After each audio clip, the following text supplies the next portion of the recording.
This past year, so much of my life has been shaken up. The identity that I had grown so attached to, this chill, calm, collected Brandon, this version of myself created to react to situations outside of my control, that had to change.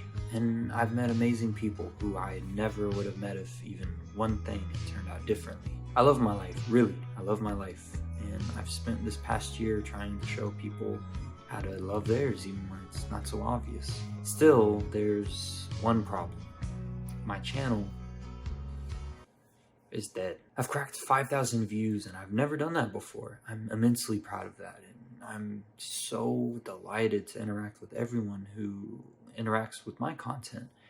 But I just feel like I could have done so much more, that I would have been somewhere else by the year's end. And it makes me wonder, where did the time go? Or more so, what if I could just go back?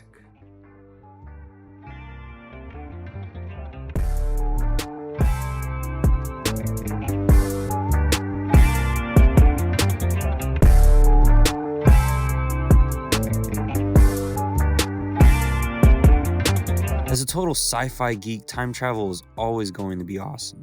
Originally, this video was actually going to be about this old game I remember so fondly, Assassin's Creed 2. But as I went back to it, I was kind of bored.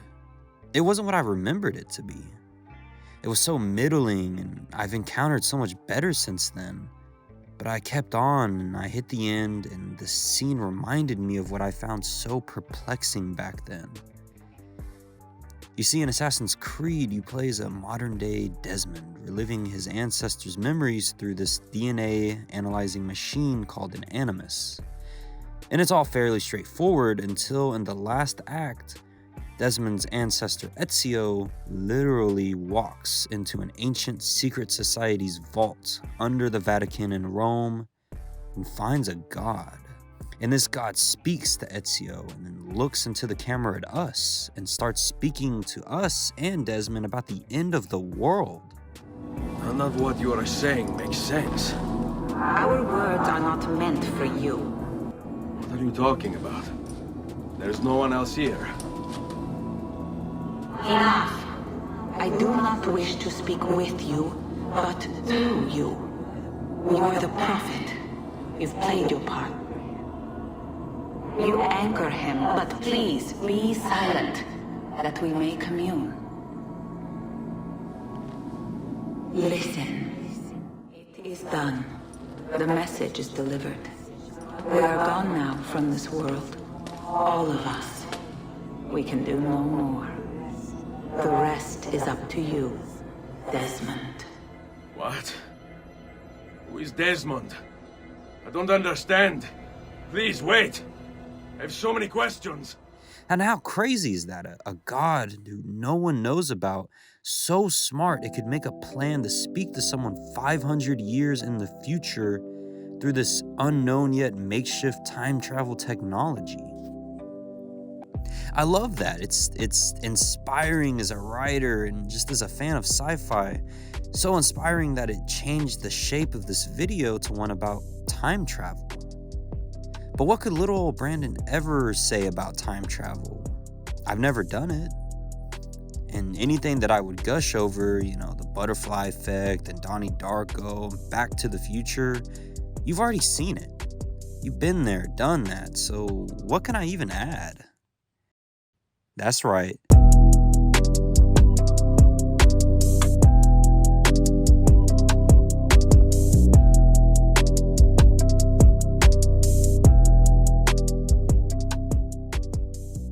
Steins Gate is a short little show about a wacky old home scientist accidentally getting lucky and discovering piece by piece how to time travel. First with little messages and eventually transplanting his consciousness into his past self. The meddling doesn't come free though, and so much shit comes his way because he stuck his head somewhere it never belonged. A secret organization eventually shows up on his doorstep and murders his friend. And the show takes a drastic turn, where it starts as a kind of funny show about friends goofing off and having fun in the lab, social awkwardness, and loving those that you have for all their weird little quirks. It turns into this never-ending time loop guilt trip about aiming too high and the people you care about having to pay the price. It's a show about what comes out when you're given so much power and what comes out when you're facing the most impossible opponent this universe could deliver. How does one beat time? See, our wacky scientist friend gets stuck in this time loop of seeing his friend die over and over and over, and he can't figure out how to save her. He can save her, and it's totally possible. It's easy, really, compared to everything he's done up to here. All he has to do is send the love of his life back to a different timeline, because she was never supposed to be in his to begin with. And it's a nightmare of a choice. I can't tell you how frightening that prospect is to me. What do you even do? Your friend can live, but that lifelong happiness you found is walking out the door, and their presence is gonna stick with you. Or you can let the timeline sort itself out, but that friend is going to die, and it's going to be on you for the rest of your life. All because you wanted to have a little fun with your friends and play scientist. In the last video I made, I said that when we do something wrong, we can either make it worth it or we can make it right. The thing is, of course, I know that we should make it right. We should always make it right. But how naive and preachy would I be if I sat here and said, absolutely, I would always do the right thing, even here? I can't. I'd be lying to you. I don't even know what I would do.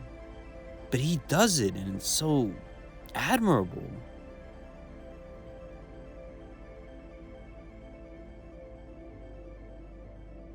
But it left me with this lingering question. You see, our main character, he's going to save that friend, and that woman he sent off is gone, never to be seen again. No one will remember her except for him, and she won't even know that he exists. All of that pain is stuck inside of him, and it's horrifying. What could be more horrifying than a man with all of the power in the world who still can't have what he dreams for? And I think the answer has been sitting in front of me this whole time. Literally.